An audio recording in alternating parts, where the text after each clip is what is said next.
Competing with content creators that aren't even real humans is, I'm not gonna lie, like that fucked with my head a lot. You guys, so I'm coming back from a social media crash out, burnout. Girl, I thought I didn't want this anymore, but I am back and I'm gonna tell you everything that I have learned and discovered through this burnout. And also, I'm gonna tell you what, if you're a content creator and you're a little scared of these AI content creators that are being made all over the internet. Girl. Hi, Sarah. Made me. They're coming after our jobs. You better start making some good content, and I'm gonna give you some good tips, okay? All right, so let's get into it. So, okay, you guys, I went like almost 6 months without really giving a shit about posting or, you know, not showing up online for anybody. Like, if I felt like posting, I posted. If I went to the gym, then I went to the gym. Like, I didn't have to post about it. I don't have.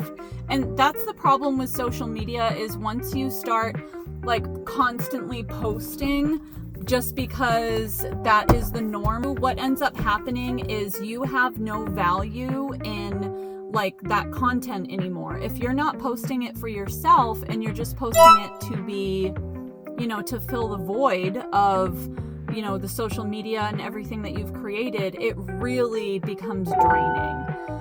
Or, you know, you're in the other boat where you're like trying to get to that point, but like the oversaturation of everybody, you know, I would say like after 2023, like everybody wants to make money online. Like, it's crazy. So you're either successful and you're getting burnt out, or you're not there yet and you're trying over and over and over and you're getting burnt out. The biggest lesson that I learned from just literally pretty much going ghost for 6 months, people are so fucking weird, man. Like, they don't want to give you the likes. They don't want to follow you. They just want to be creepy and like watch, but not support.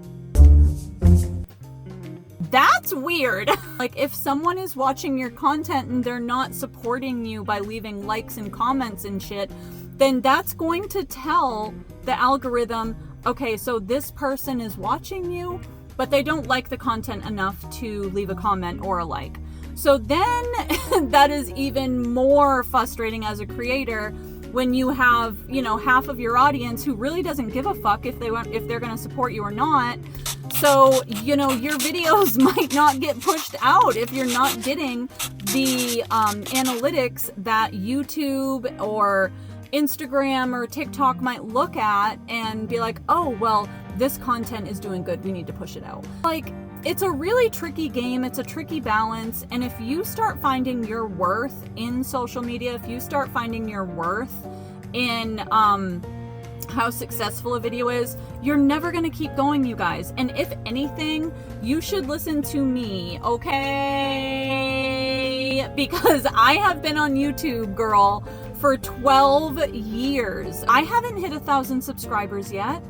You know, I never even took my YouTube seriously until about probably 2 years ago. You're not gonna feel the desire to bring the camera out and record everything. And I feel like sometimes you can forget that, like, where do I find the balance, you know, and enjoying these moments, and but also like recording it, you know what I'm saying?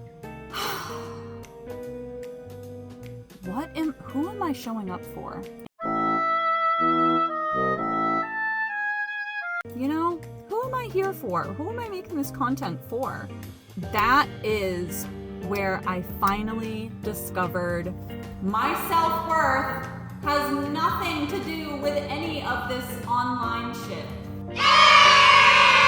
We're gonna get to a point where it's like AI feed, human feed. These are the things that we can do collectively as creators to combat the bots. These are 3 things that you can focus on as a content creator that no fucking AI can do. Let's start with number 1. The first thing is experiences. if there is one thing that bots cannot do, is they are not able to give you personal experiences. They are not able to give you personal experiences. They have to pull shit from the internet. Resources, blogs, Google, news outlets, podcasts. That's where they get their information from, right? If you want to remain valuable as a creator, whether you're just starting off or, you're seasoned, really, really lean into things that are going to be experience-based. If you make content or videos, anything that can be just ripped right off the internet, it's not going to really help you at all.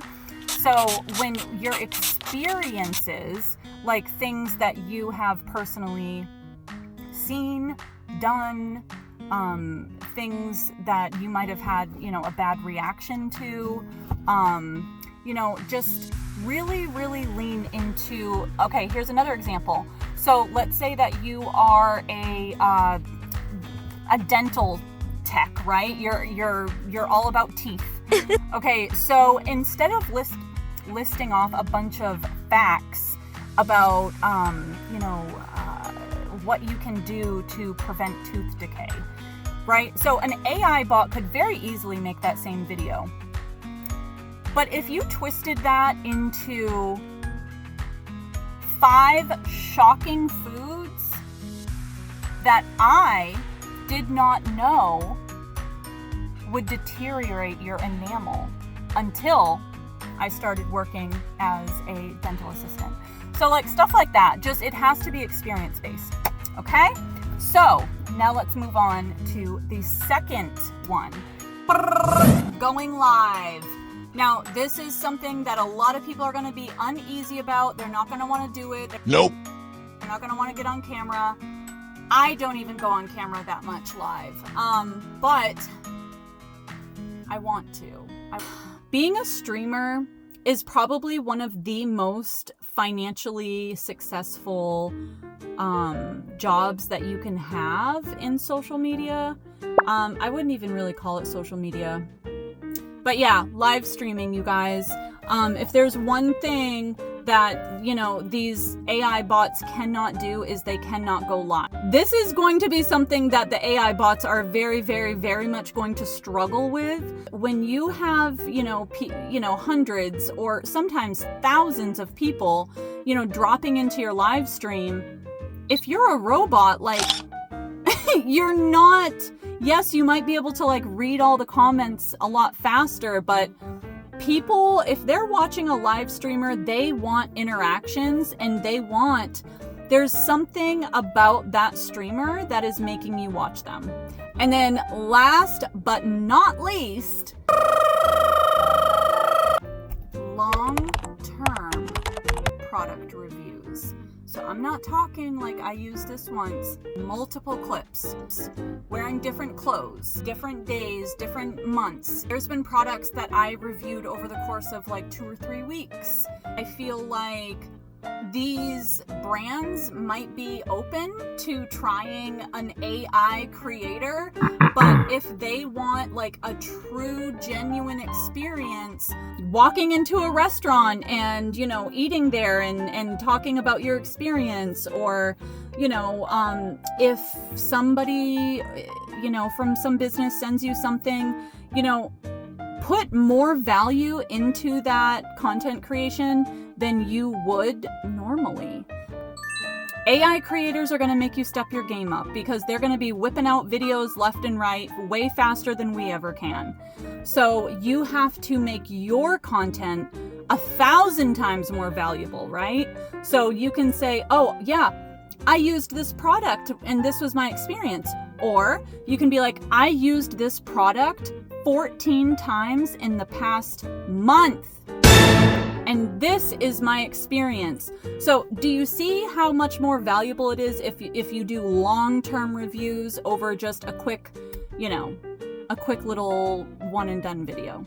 So I hope that kind of clarifies at least what my direction is heading into this AI world, and not getting overwhelmed and feeling like I'm falling behind or feeling like I don't want to do this anymore. I truly feel that, you know, a lot of my burnout had to do with a lot of these changes. It's overwhelming. It's a lot to take in as a content creator, especially when all of these apps are like updating and changing the algorithm and, you know, cutting bonuses and like it's overwhelming. So, you know, if we're going to keep doing this, you guys, we need to show up with value in the content that we are creating. So that's all I wanted to say, you guys. Okay, you guys, thank you for watching. Please leave a comment, you know, have a great day. Thank you for watching.